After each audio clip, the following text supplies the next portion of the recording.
Hey guys, how's it going? Azrak Collection here. Today we're looking at another MezKO figure. This is the MezKO Wolverine. So I got this figure because when I asked the seller to send me a few in-hand pictures, the figure looked really nice when the seller sent it through. But yeah, it's a little bit of a different story when I got him in hand. Um, I've bought other MezKO figures as well. I have the BVS Batman, the BVS Superman, and a few others like Shazam as well, the one that I reviewed recently. So I thought maybe this figure would be worth it, and that's why I got him. But so far, it's been a little bit of a disappointment. But I'll go into more details in this video.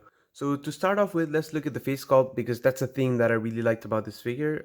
The face sculpt is pretty spot on. Not just the face sculpt, also the painting. I think that's why I really dig this figure is the face sculpt.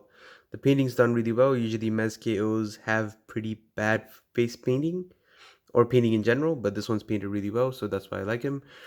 If you look at other parts of the sculpture, most of it is lifted straight off of a Mezco, so everything looks pretty well in terms of the sculpt details, but it's also painted pretty well in this figure. The one thing that I do have a gripe about is the belt. It doesn't really stay central. It's skewed to the left of the body, which is right for us on screen here. But yeah, it's just not central. I tried to rip it out the back, but for some reason it's stuck to the fabric. So yeah, ripping it out might ruin the fabric. So I didn't want to do that before the review. I might customize them later on. Other things that I don't like about the figure is that the joints are just really loose. Like, yeah, and they're pretty floppy. So yeah, don't really like that about this guy. It's only the hands, to be honest. So the legs are pretty fine, but the hands are pretty floppy. So didn't really like that about this guy. All right, so in terms of all the fabrics and all the tailoring, I think the tailoring's pretty good. The suture lines are pretty clean.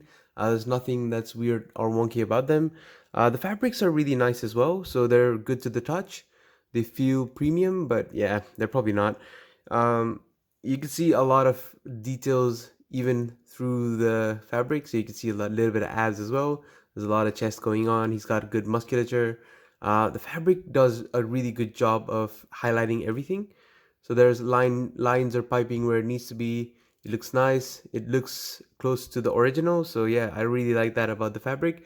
But I think generally it's just the quality of the body that doesn't really, yeah, make me happy. So let's get into the articulation. On this body, you've got good up and down for the head. So that's what the head can do. It's got a little bit of pivot as well. Sorry, I'll just focus. Yep, so the head can pivot up and down.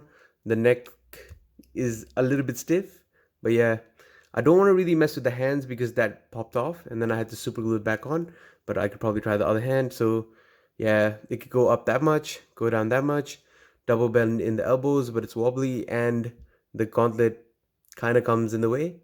The wrist can go up and down and turn around, so everything's good there. There's a diaphragm joint here. I think there's a diaphragm joint as well as a waist joint that can crunch in, so you can do that far front, that far back. The legs are not the best, so it does kick out a little bit, but yeah, you'd be pushing it if you go any further than that. I don't think you can do the splits that much or that well. Let's try it. Oh, it can do the splits pretty well.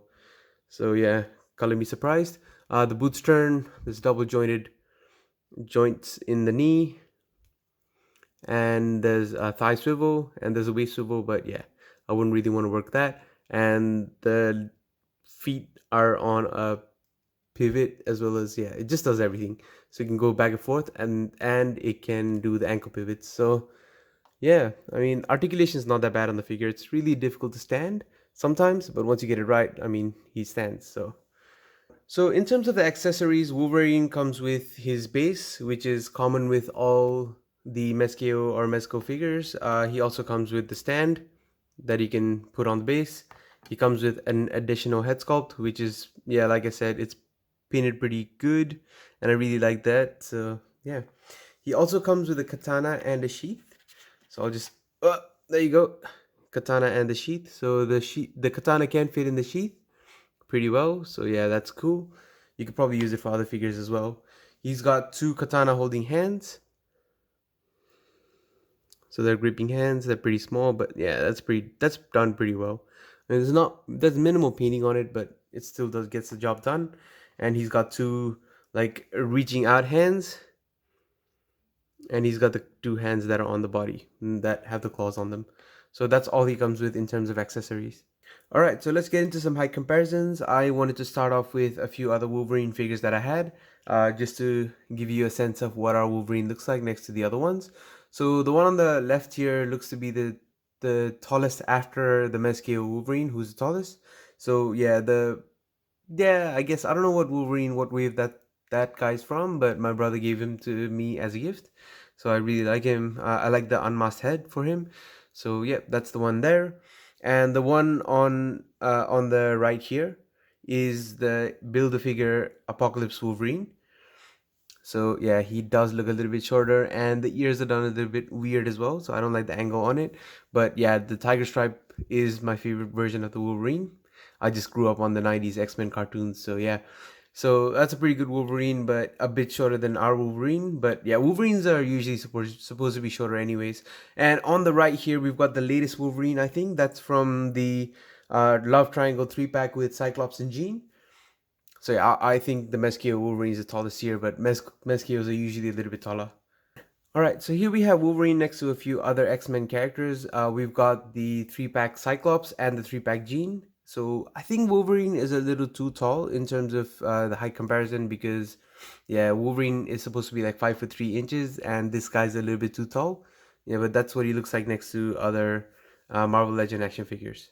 So here's what Wolverine looks like next to other MezKO figures and original Mezco as well. So that's Spider-Man from Homecoming here. That's the authentic Mezco figure. And on the left, that's the MezKO Superman from Man of Steel. Yeah, so yeah, it's alright. I mean, he should be, I think, a little bit shorter than Spider-Man still. But it's got a bulky body, so yeah, I think it's alright. And last but not least, here he is next to the MCU Iron Man Mark 50 and Sabretooth from the Build-A-Figure Apocalypse line.